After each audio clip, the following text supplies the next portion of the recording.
Olá, boa tarde. Hoje tem sessão plenária no Supremo Tribunal Federal por videoconferência. Na pauta, 4 ações que discutem o reconhecimento da taxa referencial como índice de correção de dívidas trabalhistas. As ações são de relatoria do ministro Gilmar Mendes. Os assuntos da pauta de julgamentos de hoje são destaques do Jornal da Justiça e você vai ver também. Caso das rachadinhas. A Assembleia Legislativa do Rio de Janeiro defende no STF que a investigação contra o senador Flávio Bolsonaro seja mantida na segunda instância. A Alerj pede que a ação direta de inconstitucionalidade apresentada pelo partido Rede Sustentabilidade seja negada. Combate ao desmatamento da Amazônia é tema de reunião entre empresários e o presidente do STF. Como Poder Judiciário, nós conseguimos articular a advocacia pública, a advocacia privada, Ministério Público, o Observatório e também a Defensoria Pública. E ainda, Conselho Nacional de Justiça discute igualdade racial no Poder Judiciário.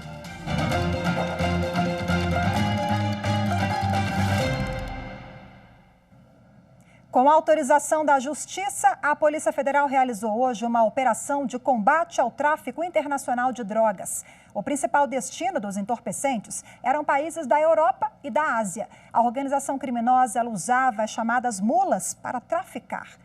Ao todo foram cumpridos 12 mandados de prisão e 10 de busca e apreensão em 6 estados brasileiros e com a ajuda da Interpol na Espanha e na Tailândia. Os investigados podem responder pelos crimes de organização criminosa, tráfico de drogas e lavagem de dinheiro. E a Alerj, a Assembleia Legislativa do Rio de Janeiro, defende que a investigação contra o senador Flávio Bolsonaro, no caso das chamadas rachadinhas, seja mantida na segunda instância. A Alerj respondeu a um pedido de informações feito numa ação apresentada ao Supremo Tribunal Federal pelo partido Rede Sustentabilidade. O pedido da Alerj é para que o STF reconheça a competência da segunda instância do Rio de Janeiro para julgar o caso das supostas rachadinhas no gabinete de Flávio Bolsonaro, quando ele era deputado estadual. A prática consiste na devolução de parte do salário dos funcionários do gabinete para o parlamentar. A Alerj pede que a ação direta de inconstitucionalidade apresentada pelo partido Rede Sustentabilidade seja negada. O partido alega no STF que, segundo o entendimento da própria corte, o foro atinge apenas o mandato vigente. O ministro Celso de Mello enviou o caso para o plenário do STF decidir o destino do processo e pediu que a Assembleia Legislativa do Rio de Janeiro se manifeste sobre a ação. Na resposta, a Alerj afirma que a ação direta de inconstitucionalidade é um instrumento para um controle mais amplo das leis e atos normativos e não pode ser utilizado para questionar decisões judiciais específicas referentes a uma pessoa. Por isso, segundo a Assembleia, o partido usou um instrumento errado para questionar a decisão contra Flávio Bolsonaro. Bom, e ainda sobre esse assunto, o Ministério Público do Rio de Janeiro pediu ao Tribunal de Justiça do Estado que seja feita a revisão do prazo para apresentação de recurso contra a decisão sobre o foro de Flávio Bolsonaro. O tribunal rejeitou uma contestação que foi apresentada pelos procuradores com o argumento de que ela foi apresentada depois do tempo permitido. Mas o Ministério Público alega que desde a promulgação da Lei Federal do pacote anticrime, o prazo para recorrer leva em conta os dias úteis e não os dias corridos. Por isso, como o recurso foi apresentado no dia 20 de julho, ainda estava dentro do prazo. Daqui a pouco, às 2h da tarde, tem sessão plenária por videoconferência do Supremo Tribunal Federal. E quem traz agora os detalhes da pauta de julgamentos é a nossa consultora jurídica aqui da TV Justiça, a Gisele Reis. Na pauta constam 6 processos que podem ser chamados a julgamento. Os primeiros 4 itens são sobre dispositivos da consolidação das leis do trabalho que tratam do cálculo das decisões condenatórias na Justiça Trabalhista e também sobre a correção monetária do valor exigido na lei como condição para recorrer. A legislação prevê que a atualização dos depósitos recursais e também a dos créditos trabalhistas deve ser feita pelos mesmos índices da caderneta de poupança, conforme taxa referencial divulgada pelo Banco Central do Brasil. Os que sustentam a constitucionalidade dos dispositivos alegam que o Poder Judiciário tem se negado a aplicar a TR como índice de atualização dos débitos trabalhistas. Essa interpretação afasta a presunção de constitucionalidade da lei e ofende o princípio constitucional da separação de poderes e também a competência atribuída ao Congresso Nacional para legislar sobre direito monetário. De acordo com as ações que pedem a constitucionalidade dos dispositivos, esse cálculo é razoável, já que, além da TR, incide também sobre a condenação juros de 1% ao mês desde a propositura da ação trabalhista. Já os que defendem a inconstitucionalidade argumentam que as condenações e o depósito recursal não podem ser remunerados pela caderneta de poupança por considerarem que esse é um dos piores investimentos e que não remunera de forma adequada.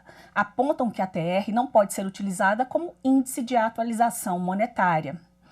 Todos os processos da Justiça do Trabalho envolvendo a discussão deste tema estão suspensos por uma decisão do ministro Gilmar Mendes, que é o relator de todas as ações.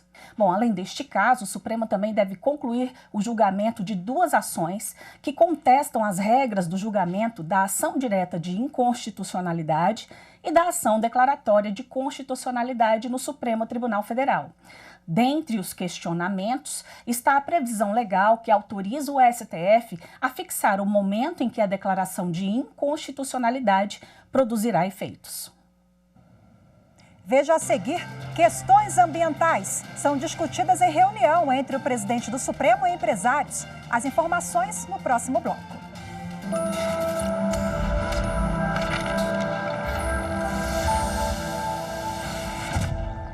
A sua importância no ramo do direito da moda está em toda a sua cadeia. Se a ideia inicia na produção da matéria-prima, como numa plantação de algodão, os transportes dos materiais utilizando as rodovias até as fábricas para a produção. E, por fim, a comercialização dos itens para movimentar a economia. Todas essas etapas estão asseguradas da Carta Magna.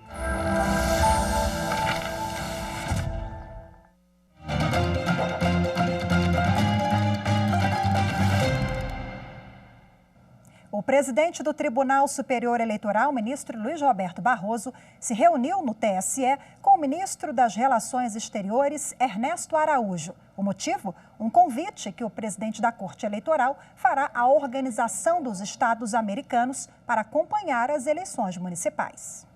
Durante a reunião, o presidente do Tribunal Superior Eleitoral, ministro Luiz Roberto Barroso, pediu que o ministro das Relações Exteriores, Ernesto Araújo, adote as providências necessárias para formalizar o convite na sede da Organização dos Estados Americanos em Washington, nos Estados Unidos. O ministro Barroso deseja que a OEA observe o pleito municipal, marcado para o dia 15 de novembro em mais de 5.500 municípios brasileiros. O ministro Ernesto Araújo afirmou que o governo federal aprova o gesto do TSE e enfatizou o prestígio do trabalho da OEA, que já realizou dezenas de missões de observação eleitoral e desenvolveu grande conhecimento sobre o tema. Em razão da pandemia do novo coronavírus, a missão desta vez será reduzida. Esse acompanhamento por parte da OEA já havia ocorrido nas eleições gerais de 2018, a convite da então presidente do TSE,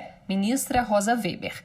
Naquele ano, a observação gerou um extenso relatório, inclusive com elogios da OEA à organização das eleições brasileiras.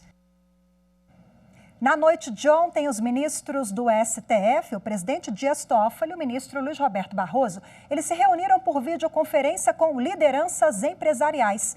O setor apresentou aos magistrados uma agenda de desenvolvimento sustentável e combate ao desmatamento na Amazônia. O grupo de empresários apresentou um documento com sugestões para a solução da questão ambiental na Amazônia. O texto foca em eixos como combate ao desmatamento ilegal e inclusão socioeconômica das comunidades locais. 70 empresas e 4 entidades do setor assinam o manifesto. A iniciativa para a pauta partiu do Conselho Empresarial Brasileiro para o Desenvolvimento Sustentável. Eu destacaria o principal dele, que é combater o desmatamento ilegal. A Constituição ela está sendo descumprida sistematicamente com descontrole sobre o desmatamento ilegal e sobre a grilagem que avança, sobretudo no bioma amazônico. Paulo Hartung, representando a indústria brasileira de árvores, destacou que a produtividade associada à preservação é de interesse de todos os brasileiros e não apenas de setores específicos. Preservar essa floresta em pé é do nosso interesse. Inclusive, é do interesse imediato do agronegócio brasileiro, que é uma força da economia brasileira, porque o regime de chuvas depende dessa floresta em pé, só para exemplificar um serviço ambiental, entre vários. Já o ministro Luiz Roberto Barroso apontou para a necessidade do investimento em pesquisa no bioma amazônico, ressaltando a importância do papel da iniciativa privada nesse ponto.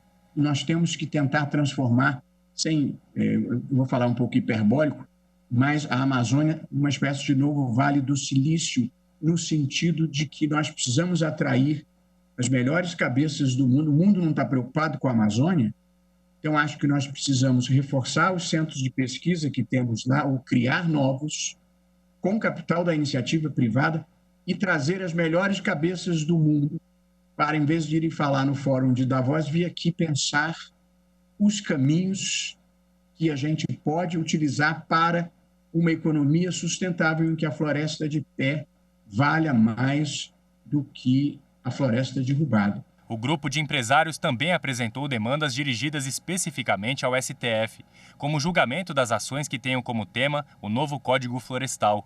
O presidente da Corte, ministro Dias Toffoli, afirmou o comprometimento do Poder Judiciário para a preservação da Amazônia. Como Poder Judiciário, nós conseguimos articular a advocacia pública, a advocacia privada, Ministério Público, o Observatório, e também a Defensoria Pública, que tem um papel importante em relação aos desassistidos e aos indígenas. E também a Polícia Federal pedindo informações sobre esses inquéritos.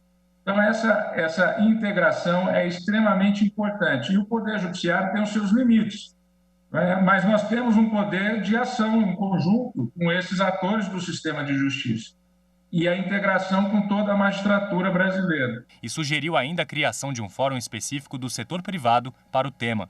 Essa provocação do Barroso, por que não criar, ele falou de Davos, por que a iniciativa privada brasileira não criar um fórum da Amazônia? Lá nesse fórum vamos falar das ações criminais, vamos falar de onde o que está funcionando, o que não está funcionando, e passar a criar um fórum, né, mundial sobre a Amazônia coordenado por nós brasileiros. O uso da inteligência artificial no Supremo Tribunal Federal foi tema de uma live promovida pela Associação de Escritórios de Advocacia Empresarial, a Redjur. O palestrante convidado foi o diretor-geral do Supremo, Eduardo Silva Toledo. Durante a transmissão, os internautas puderam conhecer um pouco mais sobre a ferramenta de inteligência artificial Vitor. O sistema de inteligência artificial do Supremo Tribunal Federal está permitindo que a Corte possa enxergar pontos em comum em processos, sugerindo a aplicação de critérios por meio de algoritmos, a língua usada na informática. Na live, o diretor-geral do STF, Eduardo Silva Toledo, lembrou do caminho que o Judiciário passou para chegar até a implantação da inteligência artificial. Caminho esse que, no passado, começou com a digitalização de processos. O judiciário brasileiro ele foi muito inovador desde o início do século ao digitalizar os processos judiciais. Nós fomos uns dos pioneiros. Para se ter uma ideia, a Suprema Corte Americana começou a digitalizar os processos dela com 10 anos de diferença em relação à digitalização dos processos no Supremo Tribunal Federal. E o Supremo não foi o primeiro tribunal no país a digitalizar os processos. Eduardo explicou o porquê de o projeto de inteligência artificial ter sido batizado de Vitor. Na década de 60, nós tínhamos um ministro no Supremo Tribunal Federal chamado Vitor Nunes Leal. E ele era ministro do Supremo e coube a ele, naquela época, sistematizar a jurisprudência do tribunal numa súmula, ou seja, de reunir decisões judiciais idênticas na súmula do Supremo. Começou naquela época. E como o objetivo nosso na inteligência artificial era justamente identificar casos iguais em termos de temas de repercussão geral, achamos conveniente homenagear um dos ministros da Corte que teve o trabalho pioneiro na época de sumular a jurisprudência do tribunal. Para o diretor-geral do STF, o uso da inteligência artificial não vai eliminar a necessidade de se ter um servidor acompanhando a tramitação dos processos. Hoje nós temos mais de 1.000 temas em repercussão geral no Supremo. O ser humano não consegue memorizar 1.000 temas de repercussão geral. Então nós precisamos de ajuda nesse ponto. Agora, cabe ao ser humano, é o que tem acontecido com o Victor, fazer o papel de conferir, de se certificar de que aquilo que foi sugerido está correto. O diretor detalhou como o sistema de inteligência artificial funciona na prática. O processo judicial chega no tribunal, o Victor faz o que a gente chama de osserização, que é a conversão de imagem em texto, e ele lê o processo e a partir da leitura e do treinamento que ele recebeu previamente com decisões anteriores do tribunal sobre aplicação de determinados temas de repercussão geral, não são todos, são apenas temas que tiveram muita incidência no tribunal, muita recorrência no tribunal, ele sugere a aplicação de alguns dos temas de repercussão geral. O diretor-geral do STF defendeu o uso de ferramentas tecnológicas como caminho para melhorar a prestação jurisdicional no país. De lá para cá nós tivemos muitas melhorias que, pelo simples fato de terem acontecido, permitiram a continuidade dos trabalhos hoje da Suprema Corte durante a pandemia, da forma como nós temos visto, que nós não tivemos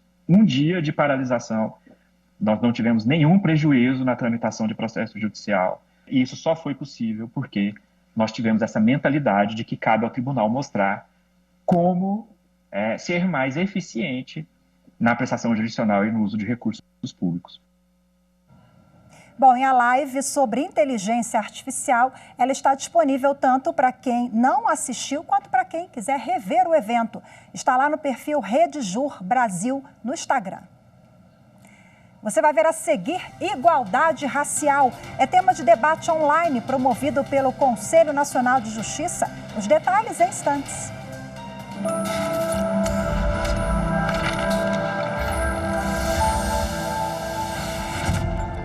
Você sabia que antes da Constituição de 88, os filhos que fossem advindos fora do casamento teriam que ser reconhecidos por testamento cerrado? Pois é, com a Constituição de 88 essa situação mudou e o conceito de família foi ampliado. E filho é filho, não precisa ser dentro do casamento ou fora do casamento.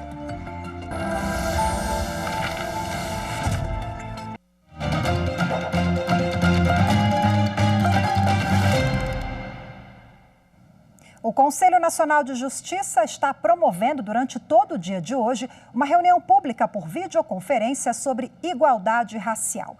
As propostas apresentadas e os assuntos debatidos vão ser utilizados pelo grupo de trabalho montado pelo CNJ para desenvolver políticas de igualdade racial no Poder Judiciário. 35 representantes de diversos setores da sociedade, juristas e instituições que promovem a igualdade racial participam da reunião. Cada participante tem 10 minutos para apresentar as propostas que vão ser avaliadas pelo grupo de trabalho formado pelo Conselho Nacional de Justiça. A meta do CNJ é debater propostas para desenvolver a igualdade racial no Poder Judiciário e combater o racismo. A realidade das pessoas negras ainda é marcada pela falta de oportunidades e pela violência. Assim, chamando para nós a parcela de responsabilidade de alcançar a transformação que queremos, o presidente Dias Toffoli, com a sua coragem cívica, por meio da Portaria 108/2020, lançou o grupo de trabalho sobre igualdade racial destinado à elaboração de estudos e indicação de soluções com vista à formulação de políticas judiciárias sobre a igualdade racial no âmbito do Poder Judiciário brasileiro. A primeira instituição a falar foi a Anistia Internacional. A representante da Anistia apresentou as diferentes formas de racismo e de combater a prática, inclusive em âmbito institucional. O primeiro aspecto são mecanismos que permitam afirmar, demonstrar e atestar o compromisso institucional com a ruptura do racismo. Comunicações, são formas de atitude, são ações e outros mecanismos que visibilizem que o Poder Judiciário está ao lado do antirracismo, está cumprindo sua obrigação do antirracismo. A Defensoria Pública da União também possui um grupo de políticas étnico-raciais, com propostas semelhantes às que o CNJ pretende implantar no Judiciário. A coordenadora do grupo falou sobre o respeito ao Estatuto da Igualdade Racial. É preciso orientar os magistrados a enfrentarem os dispositivos do Estatuto de Igualdade Racial, de modo a fundamentar suas decisões, sempre em cotejo com os dispositivos do Estatuto, e, neste caso, também sempre avaliar se não há um desprestígio da densidade normativa do Estatuto em comparação com outros preceitos legais aplicados. O Conselho também abriu espaço para que estudantes, professores e pesquisadores mandem sugestões sobre práticas que garantam a igualdade racial. O prazo vai até o dia 18 de agosto. A reunião sobre igualdade racial continua à tarde. Está sendo transmitida pelo canal do CNJ no YouTube. Quem quiser participar, o endereço é esse aí que aparece na tela, youtube.com/CNJ. O talento artístico muitas vezes desperta cedo, seja em brincadeiras dentro de casa ou apresentações na escola. Mas quando a atividade se torna profissional, é preciso seguir normas para não violar os direitos de quem ainda está em desenvolvimento. Na reportagem especial de hoje, sobre os 30 anos do Estatuto da Criança e do Adolescente, você vai acompanhar uma decisão do Supremo Tribunal Federal que definiu a competência para julgar ações relacionadas ao trabalho artístico infantil.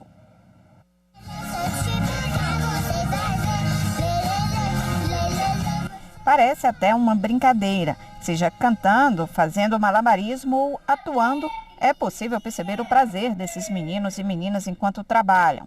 Mas por mais divertido que possa ser ou parecer, a atividade artística precisa seguir regras quando envolve menores de 18 anos. O trabalho de menores só é permitido pela lei brasileira a partir dos 14 anos como aprendiz e aos 16 anos, desde que respeitados todos os direitos. Mas o trabalho artístico mirim está amparado por uma convenção da Organização Internacional do Trabalho, da qual o Brasil faz parte.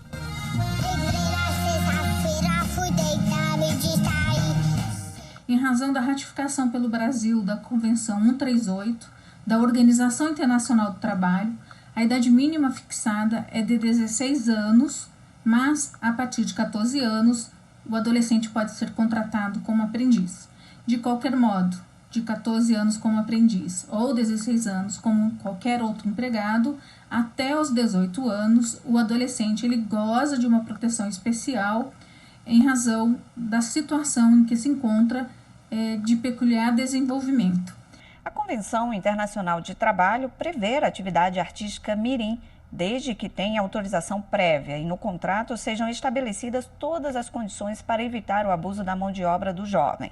Segundo a OIT, Organização Internacional do Trabalho, o emprego precoce, e isso inclui o artístico, pode prejudicar o desenvolvimento das crianças, caso elas fiquem expostas a risco de lesões ou tenham dificuldade de estabelecer vínculo afetivo, por causa da falta de tempo para se relacionar com outras pessoas da mesma idade.